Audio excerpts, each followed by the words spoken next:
Alright, shalom, shalom. First and foremost, we'll say call in Yahweh Bashim Yahushua Bashim Kakadash. Of course, up honors to the elders and apostles of Great Millstone who do rule and teach well. Honors to you brothers out there pushing out this truth. You brothers that are in GMS, of course, and as well as you brothers that are affiliated with GMS that are out there,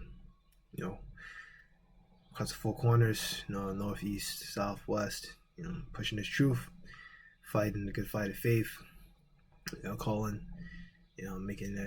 calling election sure, do what you have to do, faith without works is dead, right?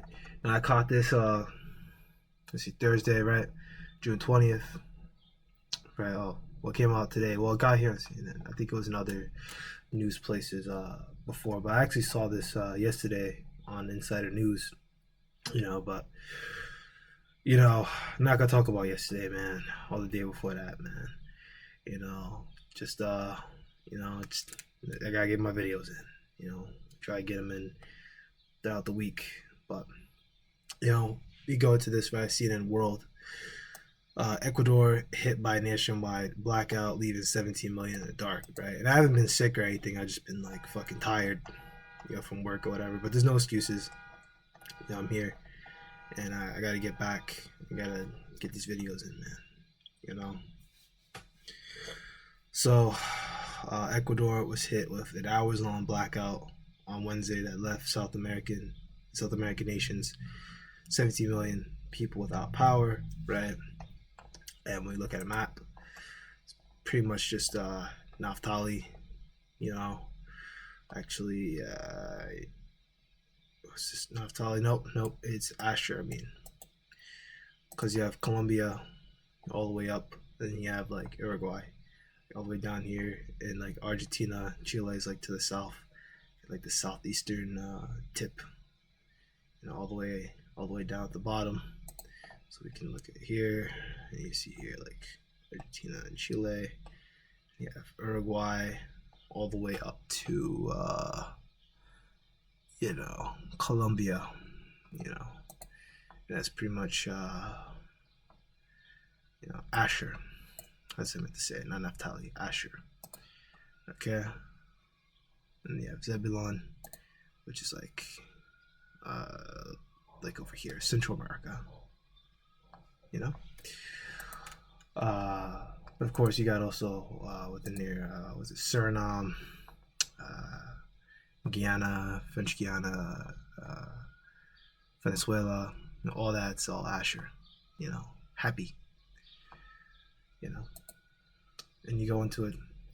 Your brothers made videos about it. I'm not gonna go all into it, but they're happy people. They smile, even when they're going through it, they smile, The outages we had today were due to a lack of investment in maintenance, new electrical transmission, and the protection of the electrical transmission infrastructure. Public Infrastructure Minister Roberto Loque told a news conference on Wednesday. As a Wednesday night, energy had been restored 95% country, according to the government. Ecuador had been struggling with the energy crisis for years. The latest Ecuadorian President Daniel Noboa declared an energy emergency in April and ordered 8-hour nationwide power cuts amid a drought that affected power generation, right? They're being judged. Right, in the capital Quito, CNN team saw 2 hospitals, including a children's medical center, lose power during the blackout. Both hospitals were able to rely on electricity from the generators shortly after the cut began. The nation's largest city of Guayaquil, the blackout also briefly affected 2 other hospitals. The power was cut, but we have our own generators adopted from Guayaquil's Luciferna's hospital said. CNN reached out to the country's health ministry to ask what the hospitals were affected. Guayaquil residents face the outage amid 90 degrees Fahrenheit heat. It's unbearable, so hot and humid. We can't use the air conditioner fan. One resident told CNN. On top of this, the water's not running, the resident added. Service interrupted on Quito subway system due to the blackout. The capital's mayor, Pablo Munoz, saying the outage was so significant that affected the subway despite using an isolated electrical system. Right? And then it's, pretty much like whatever. So, stuff is like this is going around the world. We know that we're living in,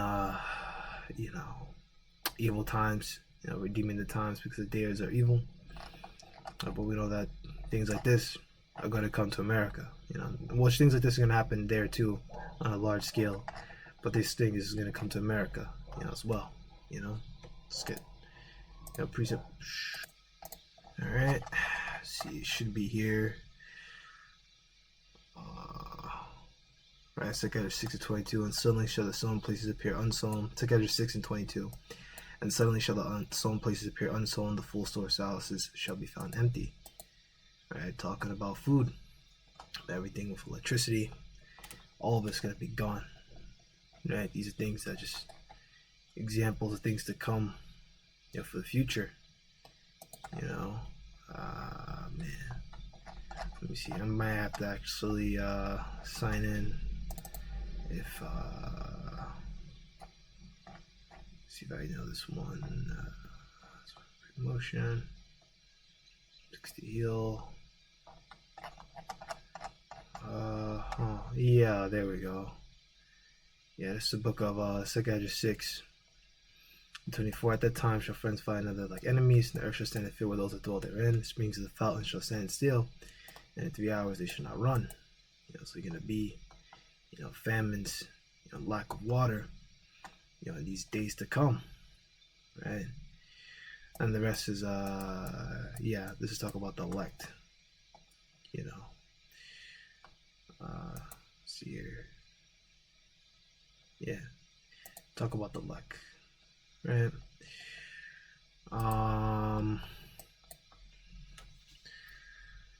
Another one is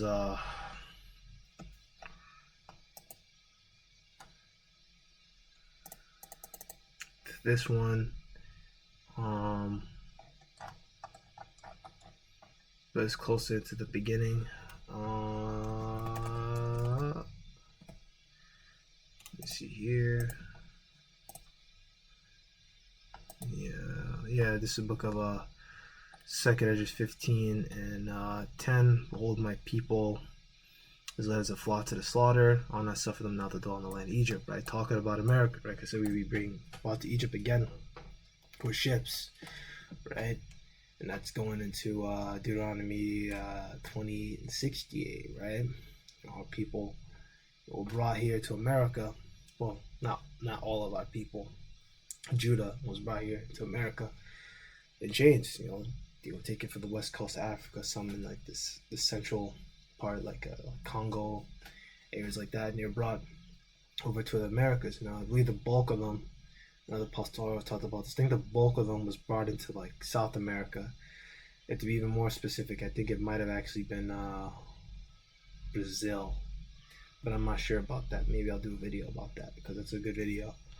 But a lot brought to Brazil, a lot of brought Santo Domingo, brought over to that whole island, which now is Dominican Republic and Haiti, and a bunch sent here to, America, the United States of America, which, in time became the United States of America. Before it was just like 13 states, and over time, different colonies and became states and whatever. They grew and they grew and they grew and they grew, taking the land away from Gad, man, and that's a whole history in there, right? But I don't want to go into all that. Verse 11, but I will bring them with a mighty hand, the stretched out arm, smite Egypt with plagues as before, and will destroy all the land thereof, right? So as Egypt, also had, darkness, we don't know if the Lord's going to bring that same darkness that Egypt had, where, Wisdom of Solomon, it was so dark, man, you couldn't light a candle in it. Like you could shut off all the lights in your house at night, and like the moon, and you have like, you can still light a candle or whatever, and hell, even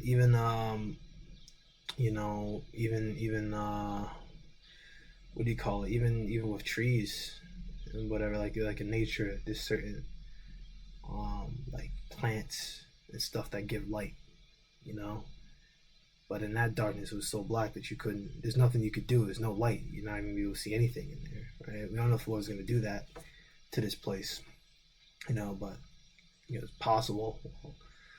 Well, it's more than possible. It's just, just going to be part of it, When you have famines and societal collapse, it's coming for Jacob's trouble, lack of food and water, and complete financial collapse, that, yeah, I mean, there's a financial collapse, who's going to be able to pay the electricians to, you know, power the city and everything? Who's going to be able to work the subway and take care of the subway? Who's going to be able to do track maintenance, right? There's no money and everyone is revolting, right? But, you know, just some things to think about, right? You know, that the days are evil, so you have to redeem the times. And so I just want to make this quick video. I gotta, you know, get out of here. So the one edify shalom.